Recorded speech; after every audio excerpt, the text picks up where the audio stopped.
শুধু নাম শুনেন আর দেখতে যান, ইতিহাস জানার দরকার আছে না? আর বাড়ি কোথায় জানেন? অন্যদিন তার ইতিহাস বলবো, এক্সাম্পল শুধু বলছি। এই শাহজালাল রহমাতুল্লাহ আলাইকে যখন গৌর গোবিন্দ যখন বলল তুমি ইসলামের দাওয়াত দিতে পারবে না, গৌর শাহজালাল রহমাতুল্লাহ আলাই বললেন আমি ইসলামের দাওয়াত দিব, কালিমার দাওয়াত দিব, কারণ আমি শুধু এক আল্লাহকে ভয় করি। যেটা বলেন কয় আল্লাহ? আমি শুধু এক আল্লাহকে ভয় করি। তখন বললো তাহলে তোমার সাথে আমার যুদ্ধ হবে, মুআমালাত হবে, যুদ্ধ হবে। এমন সময় বললেন কোনো সমস্যা নয়, আমি কোনো বাতিলের কাছে মাথা নত করব না।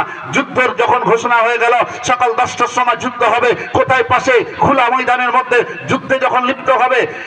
গৌর গোবিন্দের পক্ষে হাজার হাজার সেই হিন্দুরা, উগ্রপন্থীরা, আর মুসলমানদের পক্ষে মাত্র কয়েকজন। শাহজালাল ইয়ামিনী রহমাতুল্লাহ আলাইহির এক হাতের মধ্যে আছে আপনার একটা তরবারি, আর এক হাতের বগলের মধ্যে আছে একটা আল্লাহর কুরআন। সুবহানাল্লাহ বলবেন না? এক বগলের মধ্যে কি আছে? তরবারি, আর একটা আল কুরআন, কুরআনুল কারীম। এমন সময় শাহজালাল রহমাতুল্লাহ আলাইহি সর্বপ্রথম তিনি যখন বললেন ও গৌর গোবিন্দ, আমি এক আল্লাহর পক্ষে আমি কাজ করব, তুমি যদি এত নাখোশ হও তুমি আমাকে আঘাত করতে পারো। গৌর গোবিন্দ বলে না, আমি আগে আঘাত করব না, তুমি আগে করো।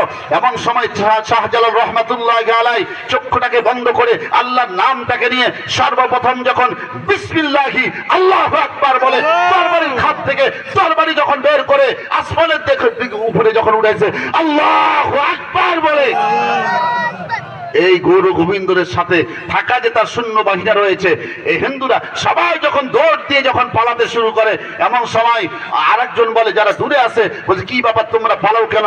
আমরা এই জন্য পালাই, শাহজালাল যখন তার তরবারির খাপ থেকে যখন তরবারিটা বের করেছে, উপর দিকে যখন আল্লাহু আকবারের শব্দ নিয়ে যখন আসমানের দিকে উঠাইছে, আমি দেখলাম তার হাতে তরবারির মুখটা আপনার আর উপরে আগালটা উঠে গেছে, আসমানের সাথে ঠেকে গেছে। সুবহানাল্লাহ। আমি স্পষ্ট ভাবে দেখলাম তারা এই কথা বলে আর দৌড়াই, যতজন ছিল সবাই কালিমা পড়ে মুসলমান হয়ে গেছে। আমার ভাইরা, আমার বন্ধুরা, তাহলে আল্লাহু আকবার শব্দ আমরা মুসলমান ছাড়বো না, ঠিক না বেঠি? স্বামী আর স্ত্রীর ব্যাপারে 5টা আমল